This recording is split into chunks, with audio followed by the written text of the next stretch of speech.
กาสวัสดีสบายดีพ่อแม่พี่น้องวันนี้กลับมาเห็นเวียงรวมที่เบิ่งชมแล้วกันเนาะคนยืนมาใส่หนทางเนาะเห็นเวียงรวมหมดบ้านเลยผู้ใดที่เอารถไถมาเพื่อนก็เอาน้ำมันให้เนาะ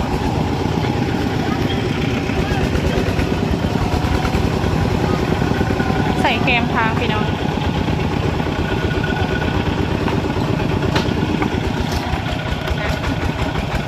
คุณทางที่เซาหนุ่ยถ่ายที่ว่าน้ำท่วมเนาะเพราะว่ามันน้ำโตนมันก็เลยขาด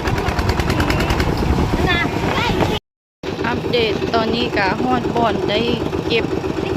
หินแล้วอันนี้เป็นห้องที่2นะพี่น้องเนาะห้องที่1บ่ได้ถ่ายให้เบิ่งอันนี้เป็นห้อง2ไปเก็บอยู่ดินจีนคอดินน้ำเพิ่นเนาะเป็นในบ้านคอแล้วก็ชาวบ้านก็ระดมเก็บเห็ดทาง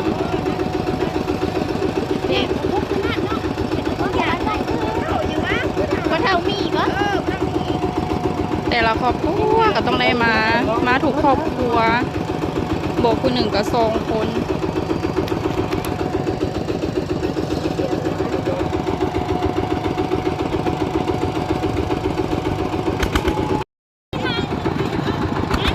อันนี้เป็นส่วนยางของเพิ่นปลูกใหม่เนาะ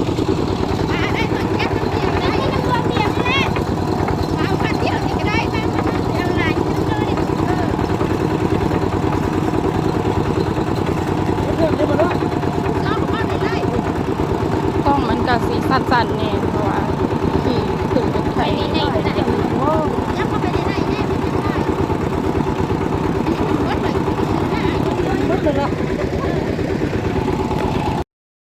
ตอนนี้ก็ได้เวลาเก็บหินเก็บเก็บ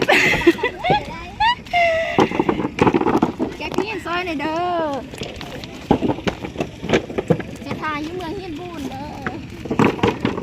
đấy nhôn siêu của quân đấy เมืองหินบูนบ้านดอนดุแขวงคำมูล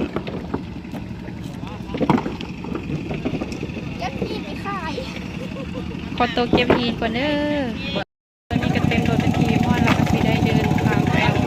ก่อนไปฮอดก่อนลงเนาะก็สิได้เก็บลงแล้วก็ยังไม่ฮู้ว่าสิได้เงินพอ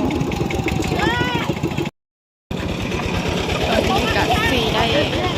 กลับรถแล้วก็สิได้เมือเนาะผงเขานะโคตรงามเลย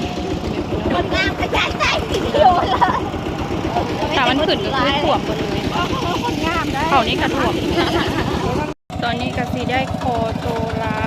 เมือก่อนเนาะคอโตเมือก่อนเด้อพี่น้องเป็นใดก็พอจบคลิปเพียงเท่านี้กับสวัสดีและสบายดี